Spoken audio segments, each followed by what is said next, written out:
Howdy folks, Kirk and Jason here with Kirk Giordano Plastering. Today we're just having fun right now because we're done with most of the house. If you give a quick show right here, we've already did this side of the house and we've already did that side. I thought I'd save just this little spot here in the shade to show you how we apply the 2 coats of cement on here, actually 3, because now we didn't lath this. One of the contractors we work for often lathed it. So he was 2 inches here. So we're 2 inches thick, so we put some extra wire here. I got a lot of calls and guys say, hey Kirk, have you seen this video where this guy's taking some mud and a shovel, he's throwing it to the next guy with mud on the shovel. He catches it and he throws it to the next guy. And have you seen this video where this guy's putting it on with this or putting it on with that? I'm going to show you some options, guys. Like, there are so many different ways to do this. And because this, I'm going to get started, but generally I use a 20-inch trowel. A 20-inch trowel is, this is 16. It's still a little big. But because I'm going 2 inches here, and it's at an odd thing, these flex, you see how they bow? So it's easier for me to use one of these to fill this up. So what I'm going to do first is I'm going to fill that up first because I'm working with a hot mud. That means in an hour it's ready to go. So I'm going to fill this up real quick and then show you guys some ways to get that mud on that wall that otherwise, there's a lot of ways to do it, guys. I remember saying to a guy, we did a video and the guy responded and said, man, you're not a true plasterer because you're using the wrong trowel. And my Jamaican buddy who watches what we do, he says, Kirk can use any trowel. And I said, man, I could use my shoe if I want. And so, to make a long story short, I had told the guy I could use any tool I want. And so I'm going to show you just how many tools you could use, guys, because it's endless after I get this hard joint right here. Because this is so thick right in here, I'm not going to try any cute tools. Like I was going to show you some options, but not yet. Let me get this joint first. And I like to use this trowel here because it flexes. This right here with the same day material, this has a tendency to want to fall out, guys. Like we'll be working down here, then this will hairline crack because you got to get it in there really, really tight and solid. So I'm using this little bitty trowel, the 16-inch, because it kind of flexes with the wall. And the tops, guys, when you're working like this, is always the priority. Get that top done before anything else. That way, as we're going, it won't fall out. Look how thick that is. That is thick, guys, but nothing we can't handle. This is this mud here is kind of loose, but that's okay. Sometimes we get soupy mud, sometimes we get stiff mud. Whatever mud we got, we put it on. I noticed that too when we do videos. Somebody will say, oh man, that's some soupy mud. My brother Lou, he's mixing. And does Lou always make perfect mud? Not quite. Nobody can make perfect mud all the time. So just for the sake of showing you guys how many different tools you could use.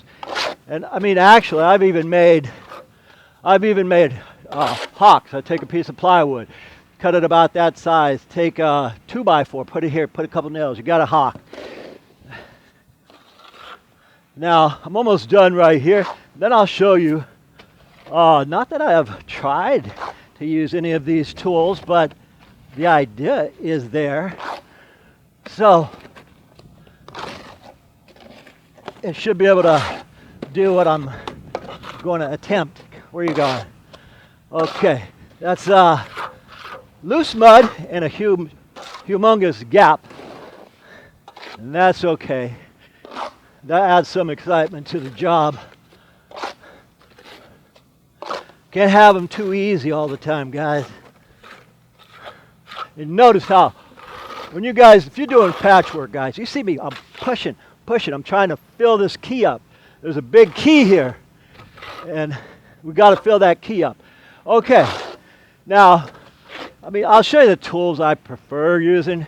Obviously, I prefer using a 20-inch trowel, but just for the sake of showing you guys stuff, say like, for example, hell, you could use your shovel, but now this is loose shovel, and a half a shovel is like a wheelbarrow without a wheel. So we're going to get rid of that guy, and let's see. Now the idea is, whether you're putting it on a little bit. Soupy mud, we're going to try something else. Soupy mud, but let's try something else here. I told Lou, hey, grab me that bag of rubbish in the front. And there it is. But before I do that, I want to show you guys something. A few years, I've been plastering a lot of years, guys. And a few years ago, I had a guy he came to work. And he said, Kirk, I'm not a plasterer. Can I plaster with you? I thought, yeah. So this is how he was plastering. And this is how people in other countries will do it sometimes. They'll take a margin trowel or another trowel. And this one guy was that's how he was doing it. He was doing this. He was the whole, for about a half hour, and then Jay came by and says, hey, Dad, you better check out what that dude is doing. And I went over and I said, boy, what you call yourself doing, man? What is with that? And he says, that's how we do it. I said, well, we don't do it that way here. And so I brought him this. It was just a joke. I was messing with him. I said, we use this.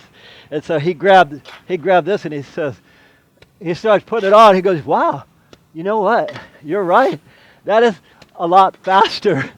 And it was just a little joke. Me and Jay were playing with him. And so he was doing that. And Jay says, come on, Dad, why don't you show him how to do it? And anyway, let me clean these tools off. What we prefer to use and what we often use are two different things, guys. I'll just show you. I told Lou to grab me the bag with the ping pong. That figures. It's just he grabbed me. Now, come on, how am I going to put it on with that? Anyway, let me show you this old pan. What we do is wet it. Anything will work, guys. But now I can't take it off the board. And this is kind of soupy, so it won't adhere too well. But you can do like this. When I did a mountain in Sonora, and yes, I have it on video too. And I just used a shovel. I had 20 tons dropped off, so I just used a shovel and threw it over the mesh netting. And you guys say, hey, I want to see that. I'll put it in the link. We were actually using a sprayer, but the sprayer took way too much time. And so I thought, man, I don't have time for this. So I throwing it on with a shovel. So I don't know why I'm cleaning this. It's in the garbage. But to prove another point, let's see what else I got. Junk in here. Cat ball. A plate. Let's see. A plate that costs $5 in its day. Can you use it, guys? You could use whatever you want. You just get it up there.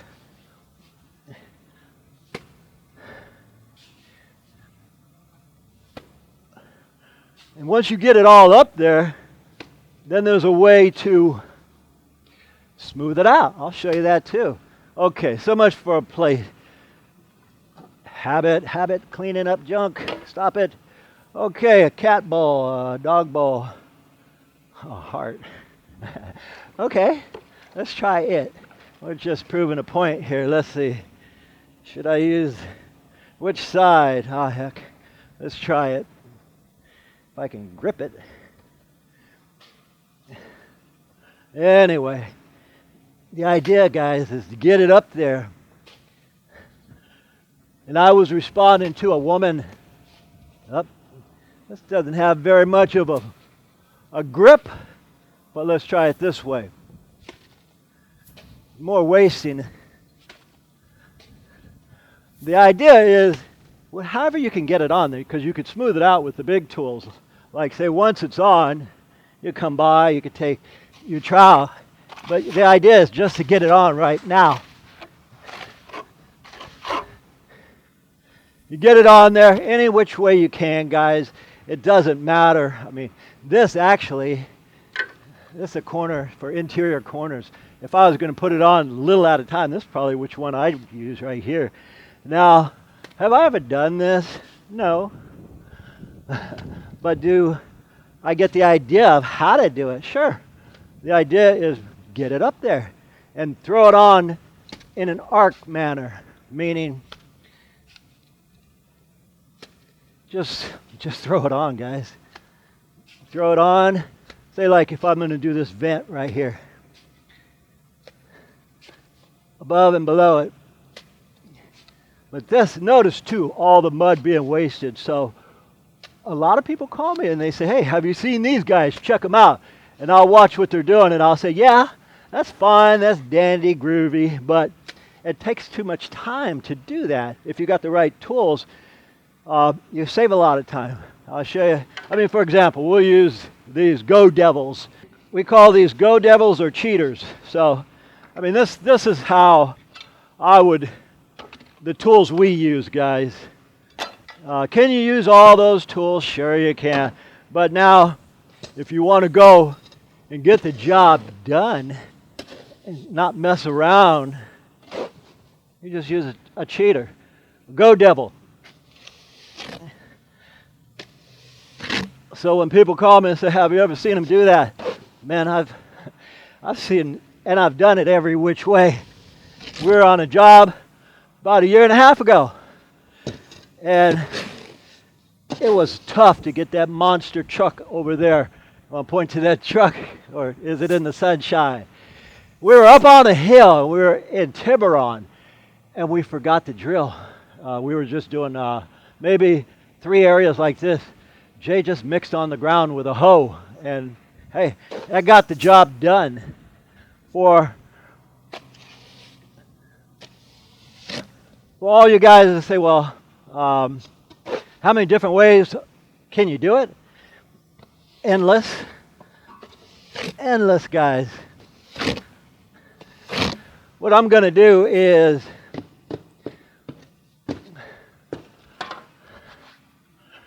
prove a point. My buddy in Jamaica, he says, when I said, man, I could use my shoe, and the guy says, oh, nobody can do that. He says, Kirk says he can do it, he can do it. Let's try it. Okay, let's get some mud on there with a trowel. I'm having fun, guys, just messing around because I can. We got to wet a shoe even. The idea is get the mud up there. Get the mud on there, guys. Whatever you got. Can you use the backside of a shoe and flick it on like we were doing? Of course you can. Now, in case you guys don't remember, my brother Lou broke his ankle. And when he broke his ankle, those are his shoes. And he says, dude, they were actually by the garbage, and I took them out just to prove a point. You could use whatever you got, guys.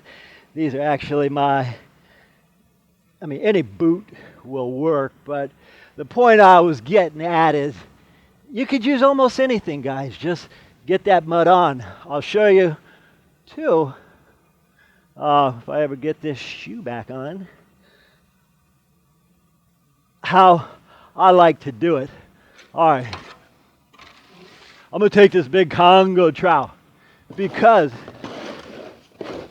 it's the fastest. Okay, you can use all those things, and can you take mud off of your trowel and throw it on like that? Yeah, I've done that many times in tight areas.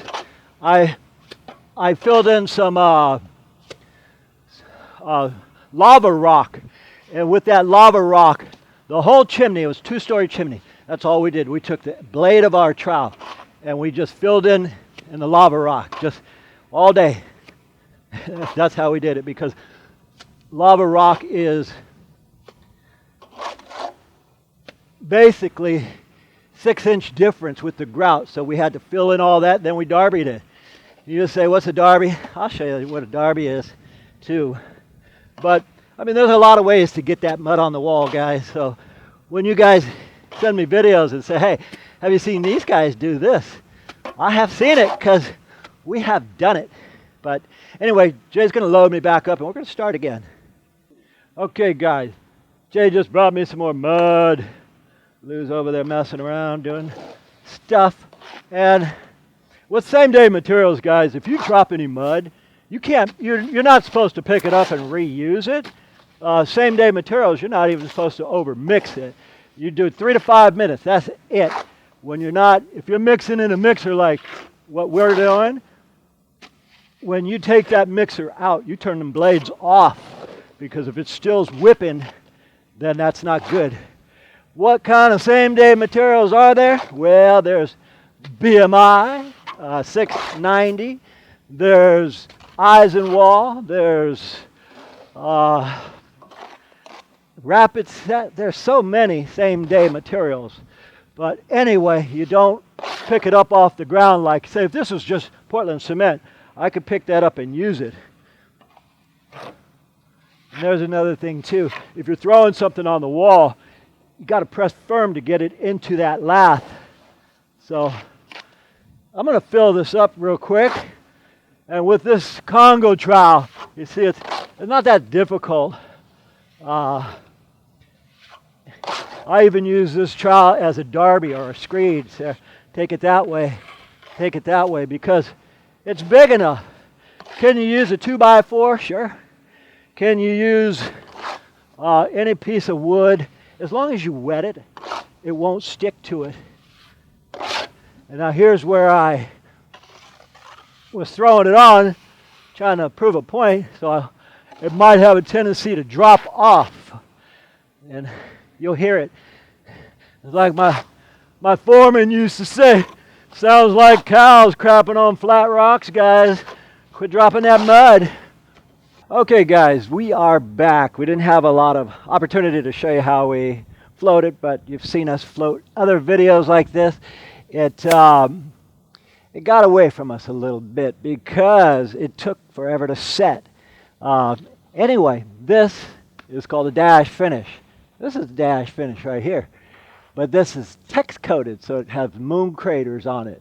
So the moon craters just mean when they text coated, they had acrylic paint usually and whatever aggregate they use, perlite, and they just sprayed it on, so it gave it that moon crater look. So in order for us to give it that moon crater look, we've got to give it some soupy mud. You want to take a look at this. This is soupy mud, guys. We got stiff mud, we got soupy mud earlier. We had a little bit of soupy, but we make it work. And what we do with this soupy mud is, and there is a pattern to this, guys, you just throw it on, throw it on, throw it on. And you notice this brush holds a lot of sand, a lot of aggregate, a lot of cement. And what we're trying to do is just match that finish up there. And I can go over this painted surface a little bit because we already put a bonding agent on that. Even us guys, when we do things, when you're using retardants and accelerators, boy, you got to be on it. Got to know your accelerators and your retardants. You put too much retardant, it'll take a long time for this to dry. Matter of fact, we ordered a pizza. We did all kind of stuff while we were sitting here waiting for this to dry. So what we're doing now, this is called a dash finish, guys. Like dash of salt, you just dash it. You flick it on there, and the cement, well, this is the same material as the base coat, the scratch and brown coat. And so what I'm trying to do is match this finish, the Tex coat. That's pretty close right there, pretty close right there. And what's the moral to this video, guys? Use the tools you're comfortable with. Use the tools that get the job done, because all the other, there's a lot of ways to do this, guys, a whole bunch of ways to do this. I can think of 50 more, but what we want to do is focus on the fastest way to get it done without loss of integrity or any of that stuff. So I show some other kind of silly ways, but back before Hawk and Trout, they got it on any which way they can. And you see that? That's the finish we're trying to match right there. Not that one, but that one. Anyhow, we're finally going to get out of here, so if you guys buy materials that have accelerators in it, or you add your own retardants, that stuff even takes practice too. So there it is, basically. I'm going to finish up. We got about another 10 minutes here, and then we're going to hit the road. It's Friday, and so we want to get home. Anyway, my name is Kirk. Jason on the camera. We thank you guys for watching, and as usual, we'll see you guys on the next one. Hi folks, Jason here, and I'm here to tell you something you probably already know, that like most content creators on YouTube, my dad and I are members of the Amazon Affiliates program. What does that mean? That means that we can show and link you to some of the most commonly used tools in the plastering trade on Amazon, like our hawks and trowels, scoops, floats, and some of the other things, our battery-operated tools for breakout and cutting, etc. Now, if you buy those tools from those links, we earn a small percentage of that. That allows us to keep making these videos and keep putting out quality content for you folks to enjoy. Once again, folks, we thank you for watching, and I really enjoy all your comments. If you guys like this video, please click the like button down below, and also if you enjoy what we do, subscribe to our channel so we can keep making these videos for you. My name is Kirk. And Jay. We thank you for watching, and from the entire Giordano family, we'll see you on the next one.